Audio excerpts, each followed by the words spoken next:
جیسے جو third world war جون سی ہوئے گی اس کے بارے میں آپ کا کیا ہے؟ اور ضروری تو نہیں ہوگی جی ٹل بھی سکتی ہے جی، جیسے کل آپ نے خطبے میں فرمایا تھا کہ اگر 100% احمدی جون سے ہیں وہ مل کے دعا کریں تو چند دنوں میں تبدیل ہو جائے گی صورتحال، تو اس سے تھرڈ ورلڈ وار بھی ختم ہو جائے گی؟ اور کیا یہ صرف پاکستان کے میں احمدیوں تو کے یہ لیے حوالہ دیا تھا کہ میں نے دعا کی تو میں نے خواب میں ایک بڑی زور سے یہ آواز سنی کہ اپنی اصلاح کر لو، تو چند راتوں کی دعاؤں سے سب کام ہو سکتے ہیں. تو دعا سے تقدیریں بدل جایا کرتی ہیں، سوائے جو اٹل تقدیریں ہوتی ہیں جنہیں ٹلنا نہیں ہے، جیسے موت ہے برحق ہے، تو آنی ہے ہر ایک کو، اور اس طرح کی جو اللہ تعالیٰ نے فیصلے کیے ہوئے ہیں. باقی دعا سے ساری باتیں ٹل سکتی ہیں اور کام ہو بھی سکتے ہیں جلدی. بعض تقدیریں غلبے کی تقدیر جو ہے میں نے یہ بھی کہا تھا انشاءاللہ تعالیٰ احمدیت نے دنیا پہ غالب آنا ہے، اور آہستہ آہستہ تھوڑی تھوڑی کر کے، اس طرح کہتے ہیں نا زمین کے کنارے کھرچتے جا رہے ہیں، تنگ ہوتے جا رہے ہیں دنیا میں ہر جگہ. اب 200 ملکوں میں احمدیت پھیل گئی ہے، ہم آہستہ آہستہ آہستہ احمدیت کی تعداد بڑھتی جائے گی انشاءاللہ. تو یہی غلبہ ہوتا ہے کہ دشمن شور چاہتا ہے کہ ہم تباہ کر دیں گے، برباد کر دیں گے، لیکن اللہ تعالیٰ نظارے دکھا رہا ہوتا ہے کہ ہر سال 1-2 ملک نئے دے دیتا ہے اور لاکھوں میں بیتیں دے دیتا ہے.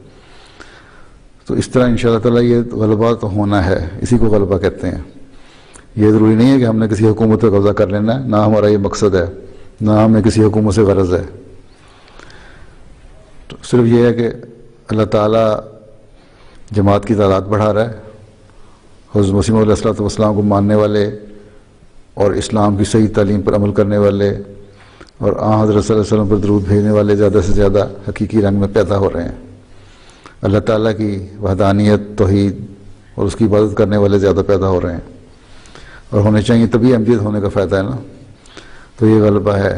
لیکن جن ملکوں میں جن جگہوں پر احمدیوں پر تنگیاں وارد کی جاتی ہیں، ان کے کاروباروں کو تباہ کیا جاتا ہے، وہاں شہادتیں کی جاتی ہیں، ان لوگوں کی حالت بدلنے کے لیے اللہ تعالیٰ کہتا ہے کہ تمہیں بہت جلدی ہے نا تو پھر دعا کرو. ہیں عذاب آنے لگا تھا تو یونسی قوم نے بھی دعا کر کے ٹال لیا تھا نا. تو اگر عذاب ٹل سکتے ہیں تو آج احمدیت کی دعا سے عذاب ٹل سکتے ہیں اگر صحیح رنگ میں دعا کی جائے. جنگ عظیم جو ہوگی تو ایک عذاب بھی ہے نا، دنیا سے ٹالا جا سکتا ہے بشرطے کہ دنیا بھی اپنی اصلاح کی کوشش کرے. تم لوگ اس دعا کرتے رہو کہ عذاب ٹل جائے اور دنیا بےہودگی میں پڑی رہو تو پھر تو نہیں ہوگا. ہاں تمہارے سے جو تکلیفیں وہ دور ہو جائیں گی، اور پھر اللہ تعالیٰ اور رنگ دکھایا گیا، ان لوگوں کو عذاب دے کے ختم کر دے جو نقصان پہنچانے والے ہیں. ٹھیک ہے، وہ مولوی، وہ خبیث فطرت لوگ جو برائیوں میں ملوث ہیں اور نیک لوگوں کو نقصان پہنچانے کی کوشش کرتے ہیں، بلا وجہ قتل و غارت جنہوں نے مچائی ہوئی ہے، ان کو اللہ تعالیٰ ختم کر سکتا ہے، کر دے گا. تو یہ بھی ایک صورت ہو سکتی ہے ان کو ختم کر کے ساروں کو تو اس فتنے اور فساد سے بچا لے. ٹھیک ہے.